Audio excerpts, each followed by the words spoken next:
Notre société actuelle a érigé la notion de sécurité et d'assurance contre tous les risques de la vie, perte d'autonomie, de clés, de portables, comme un fondement de notre civilisation. Ainsi, lors des derniers cyclones, certains se sont étonnés de l'impuissance des hommes de se protéger face à ces phénomènes climatiques dévastateurs. Ambition légitime, la Torah ordonne à l'homme de se prémunir contre les dangers de la vie et nous oblige à construire une barrière autour d'une terrasse située en hauteur pour limiter les risques de chute. Toutefois, il m'appartient de dénoncer l'idée souvent sous-jacente à ce besoin d'assurance tout risque, celle de s'imaginer que l'humain est en mesure de tout contrôler, tout maîtriser, bâtir un monde où l'éternel n'aurait plus sa place.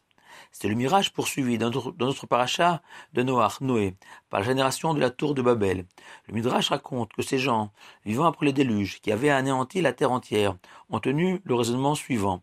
Le déluge a été un phénomène naturel, car à certaines périodes, le ciel est pris de secousses qui provoquent un déluge. Pour neutraliser ces phénomènes, nous allons construire 4 immenses tours qui serviront à soutenir le ciel.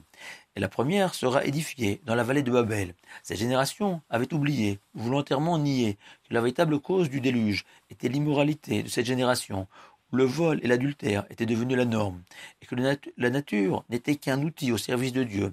Il est d'ailleurs frappant de remarquer que la nature en hébreu Teva possède la même valeur numérique que le nom Elohim, qui désigne le Dieu tout-puissant, maître de la nature. Et que s'imaginer qu'un jour il n'existera plus aucun risque, cela signifiait défier Dieu et faire preuve d'une vanité insensée. C'est pourtant ce que s'est imaginé aussi Titus, l'empereur romain, revenant de la terre d'Israël, après avoir profané et détruit le second temple de Jérusalem.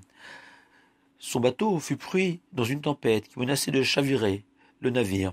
Titus dit alors: la force du Dieu des Juifs ne se trouve apparemment que sur l'eau. Il a envoyé le déluge, il a noyé les Égyptiens dans la mer Rouge, un fleuve a emporté Sisra. Sur la terre, Dieu n'a aucun pouvoir. La mer se calma, et Titus put débarquer.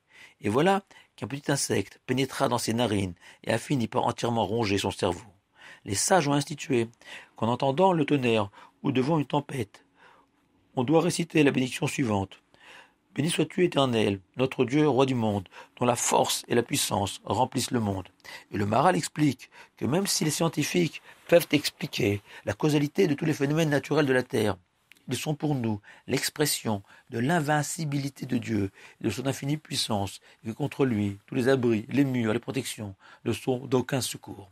On raconte que Wilhelm Steinitz, qui fut le premier champion du monde d'échecs au début du XXe siècle, a été frappé de folie à la fin de sa vie et proposé à Dieu de jouer une partie d'échecs contre lui en offrant au Tout-Puissant les pièces blanches et l'avantage d'un pion. Il imaginait pouvoir vaincre Dieu, mais lui, Steinitz, il avait une excuse. Il était fou. Shabbat shalom à vous tous.